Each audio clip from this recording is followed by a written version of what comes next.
أعوذ بالله العظيم من كل شيطان رجيم. بسم الله الرحمن الرحيم. آمن الرسول بما أنزل إليه من ربه والمؤمنون كل آمن بالله وملائكته وكتبه ورسله لا نفرق بين أحد من رسله وقالوا سمعنا وأطعنا غفرانك ربنا وإليك المصير.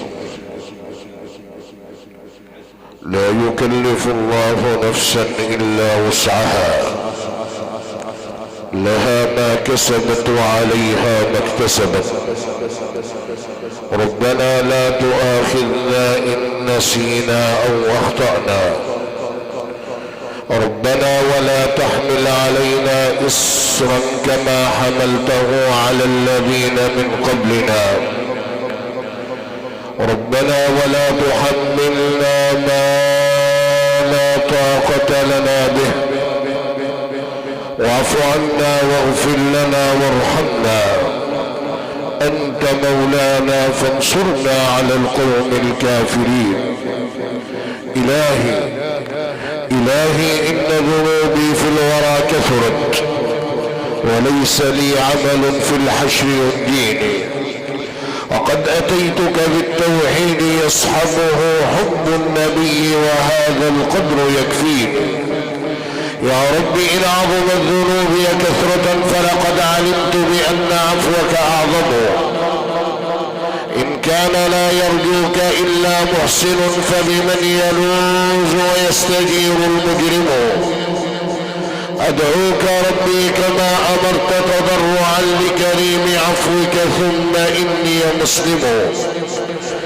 بك أستجير ومن يجير سواك، أجر ضعيفا ذليلا عاصيا يحتمي بحماك.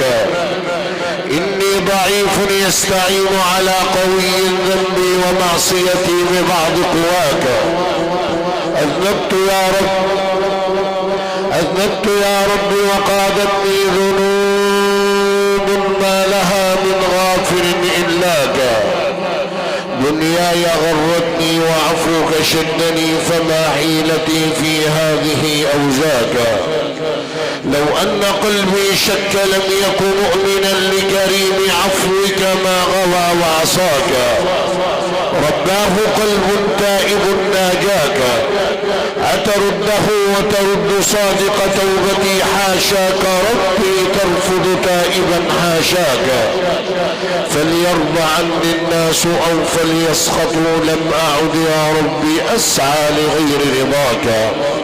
أخوة الإيمان والإسلام، الجمع الطيب المبارك، أحييكم بداية بأجمل تحية وأطيب تحية، هي تحية الأمن والأمان والسلام. سلام الله عليكم ورحمته وبركاته. نحن على مدار هذا اليوم الطيب المبارك، هذه الليلة الطيبة المباركة، ليلة وداع تكريم الأم الراحلة رحمة الله عليها، الأم التي عاشت طيبة وماتت طيبة، أنجبت فربت فأحسنت التربية. الله أسأل أن يتغمدها بواسع الرحمات، وأن يسكنها فسيح الجنات، وأن يجاف الأرض عن جنبيها، وأن يلهمنا جميعا وأهلها الصبر والسلوان. فقيدة عموم عائلات الصعيد بهذه البلدة الطيب وأهلها رحمة الله عليها، حرم عم الحاج محمد لطفي الصعيدي. جئنا مشاركين الأسرة الكريمة، عم الأبناء الكرام أستاذ عادل محمد لطفي، أستاذ محمود محمد لطفي، أستاذ محمود صبحي رمانة، كابتن حافظ الداودي، حاج محمود طلبة، حاج عثمان فؤاد، أخ الحبيب عالم الأدب والواجب صاحب الدعوة الكريمة أستاذ رضا عجوة. قدمونا جمعون بخال الشكر والتقديم لكل من جاء وحضر ليشارك الأسرة العزاء.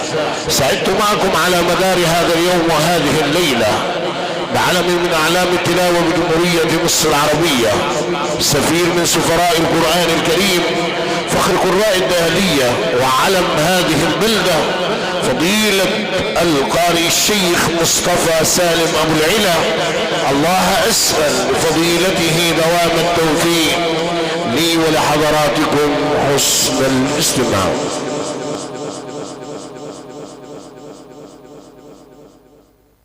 أعوذ بالله من الشيطان الرجيم.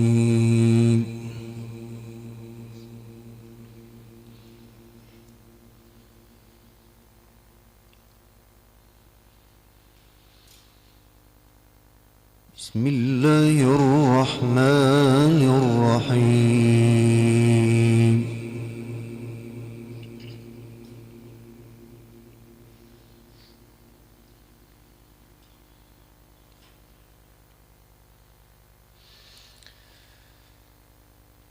ألم تر إلى الذين أوتوا نصيبا من الكتاب يدعون إلى كتاب الله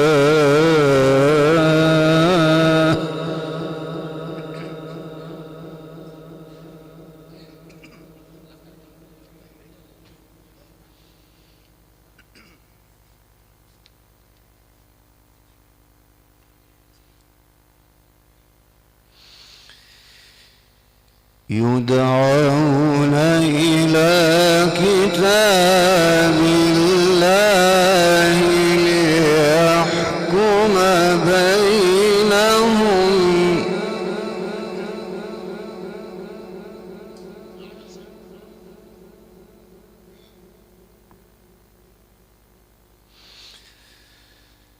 ثم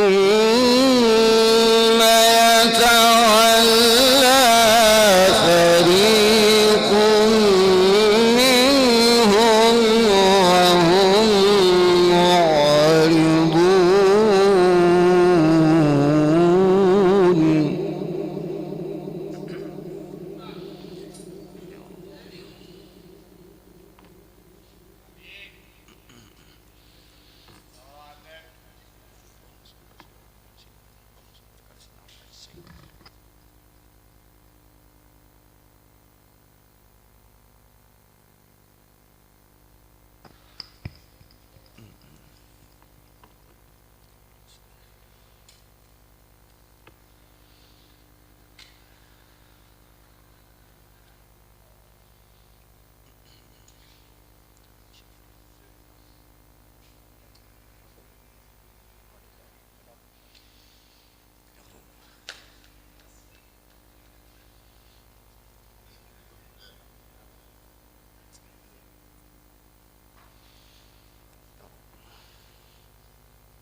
ذلك بأنهم قالوا لا تمسنا النار إلا أياما معدودات.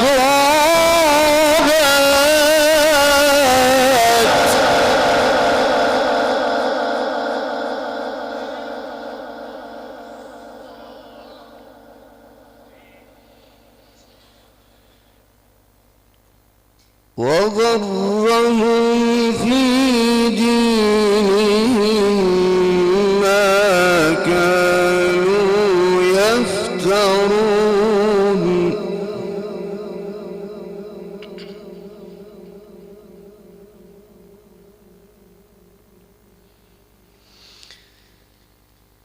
فكيف إذا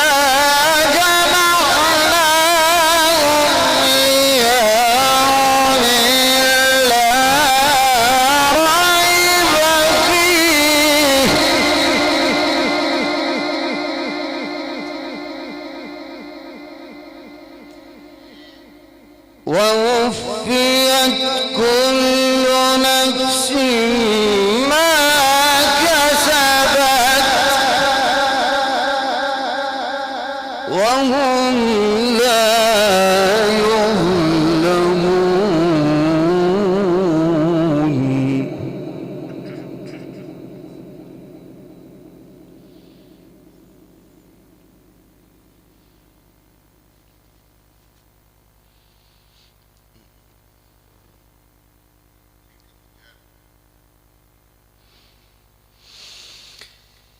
فكيف إذا جمعناهم ليوم لا ريب فيه ووفيت كل نفس ما كسبت وهم لا يظلمون.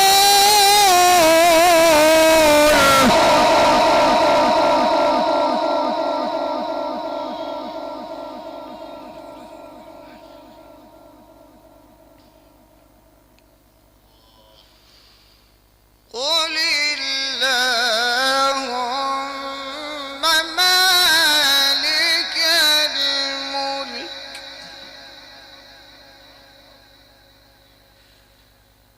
قل اللهم مالك الملك تؤتي الملك من تشاء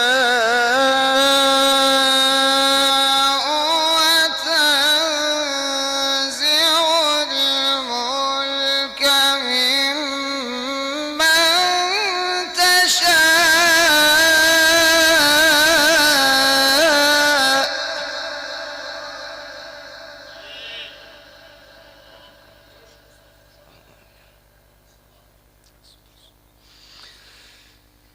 وتعز من تشاء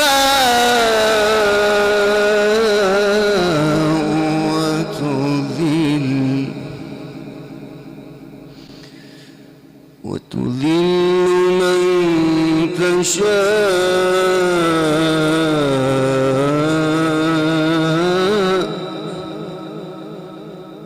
بيدك الخير.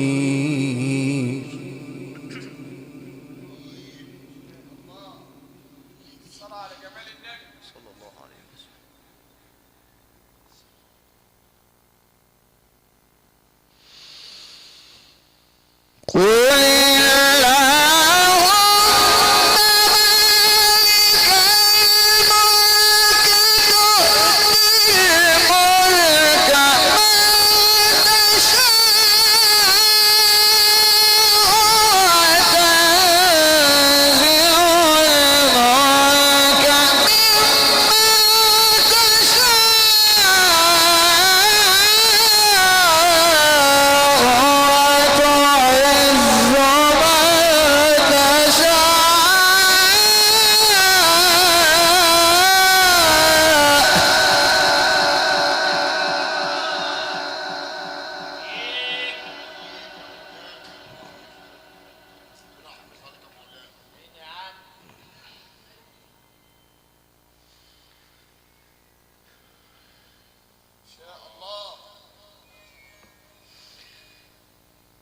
وتعز من تشاء وتذل من تشاء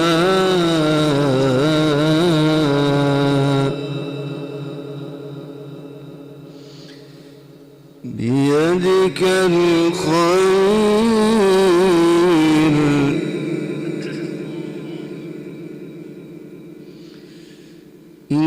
إنك على كل شيء قدير.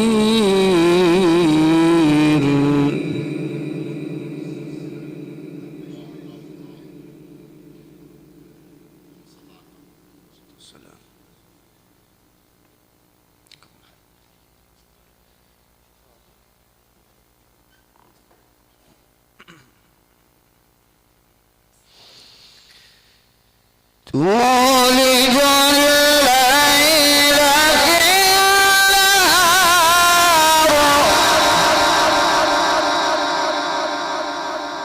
وتولج النهار في الليل وتخرج الحي من الميت وتخرج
لا يتخذ المؤمنون الكافرين أولياء من دون المؤمنين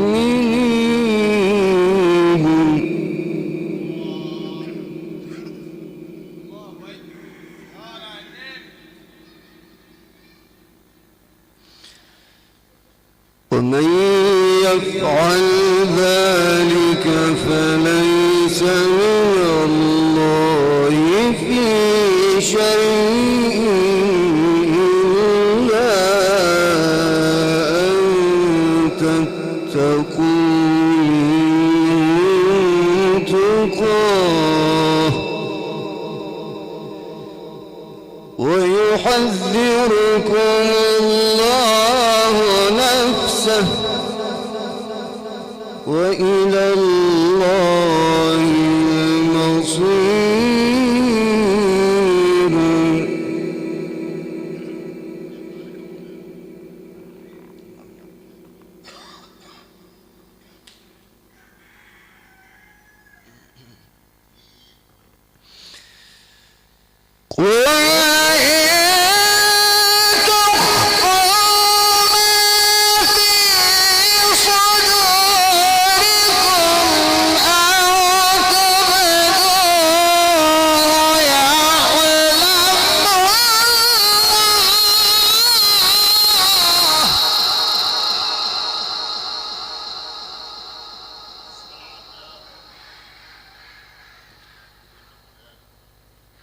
قل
يوم تجد كل نفس ما عملت من خير محضرا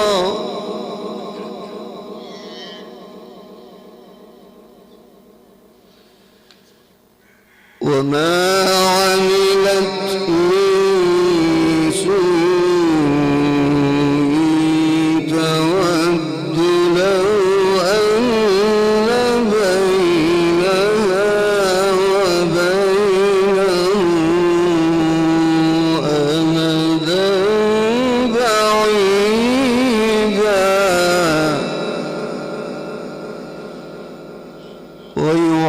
ويحذركم الله نفسه والله رؤوف بالعباد.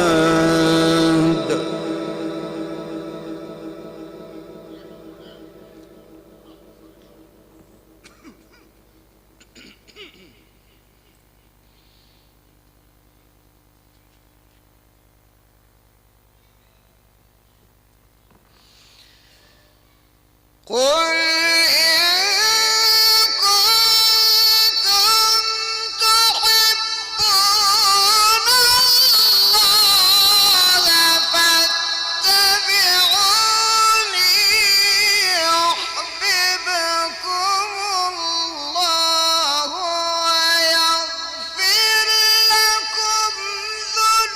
ذنوبكم والله غفور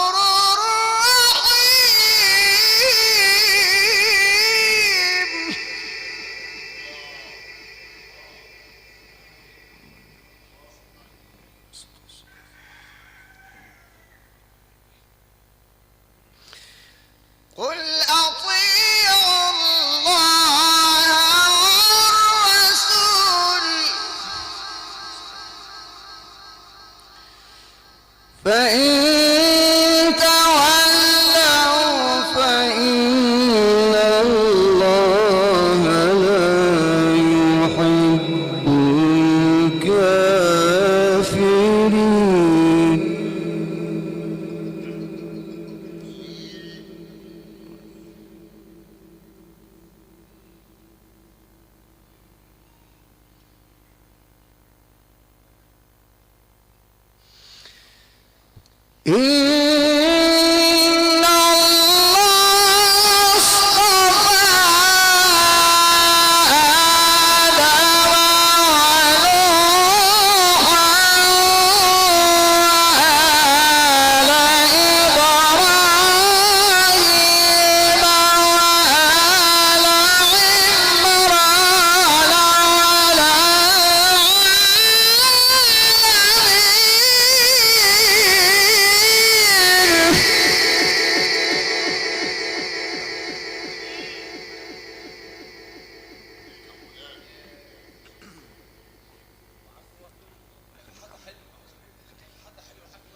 يرحمه الله يرحمه.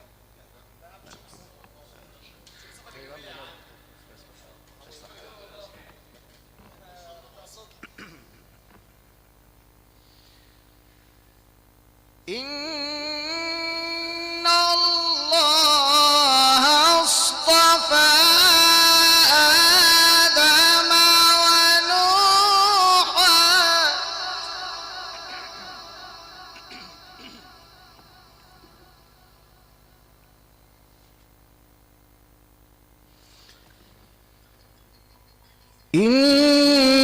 إن الله اصطفى آدم ونوحا وآل إبراهيم وآل إبراهيم وآل عمران على العالمين ذرية بعضها من بعض والله سميع عليم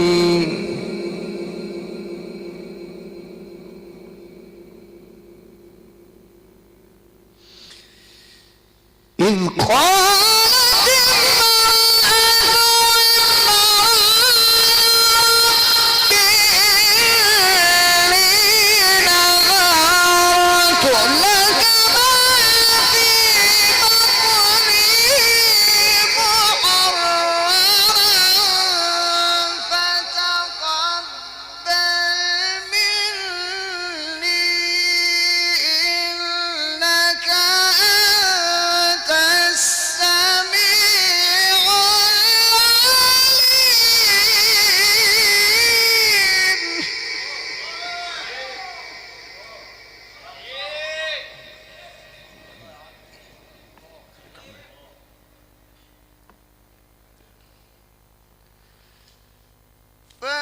فلما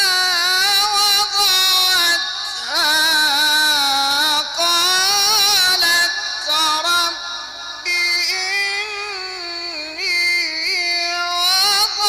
وضعتها أنثى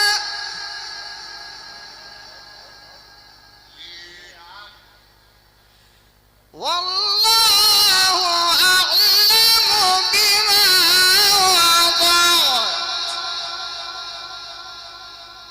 وليس الذكر كالأنثى وإني سميتها مريم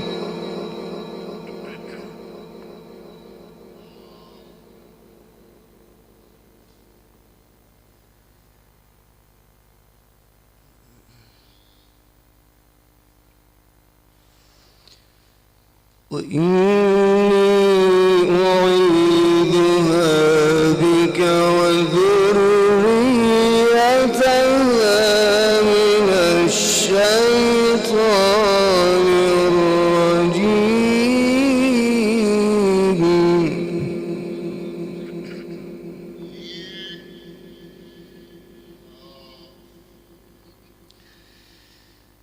فتقبل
قال يا مريم أنى لك هذا قالت هو من عند الله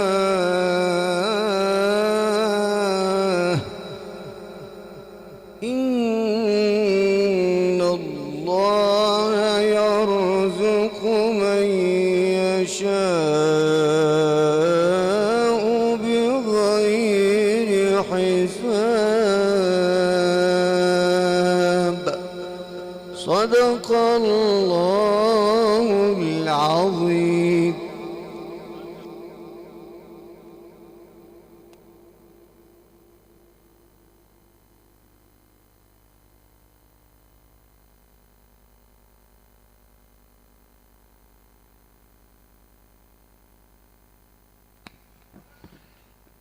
كلما دخل عليها زكريا المحراب وجد عندها رزقا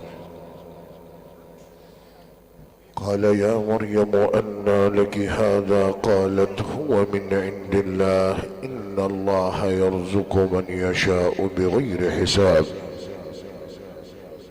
هكذا إخوة الإيمان والإسلام عشنا في رحاب هذه التلاوة المباركة العطرة من كتاب الله عز وجل، تلاها على مسامع حضراتكم ذلكم العلم القرآني، علم جمهورية مصر العربية ونجم محافظة دقهلية ابن هذه البلدة، فضيلة القارئ الشيخ مصطفى سالم أبو العلا. الله أسأل أن يجعل هذه التلاوة في ميزان حسناته وأن يوفقه دائما إلى ما يحب ويرضاه. برقية عزاء مقدمة من أعلام الأدب والواجب في كل مكان، رجل أعمال خلوق حق أحمد مصطفى جاد، رجل أعمال خلوق حق السيد خميس، كل من جاء وحضر ليشارك الأسرة العزاء. نقلت هذه التلاوة عبر الهندسة الصوتية المتميزة دائما أبدا في كل مكان وأحدث الإذاعات الخارجية حق نبيل أحمد بدوي إدارة العالمي، مهندس محمد نبيل عميد الصوتيات بدقهلية. ولاية الإنارة كبرى محطات الديزل، ولاية الإنارة كبرى محطات الديزل الشيخ مرسي كساب إدارة العالمي، مهندس محمد مرسي كساب والمقيم أيضا بهذه البلدة الطيب أهلها. الأولاد سرادقات وكبرى مخازن فراشة أولاد أبو عمر معلم سعد أبو عمر والمقيم بأبو داود تميل أمدي دقهلية. تقديم واجب الضيافة والخدمات الفندقية المتميز دائما أبدا في كل مكان حق مصطفى عبد العزيز والمقيم أيضا بأبو داود تميل أمدي دقهلية. بس الهواء والتصوير عالمي مصر مهندس السيد موسى المقيم بأبو داود تميل أمدي دقهلية.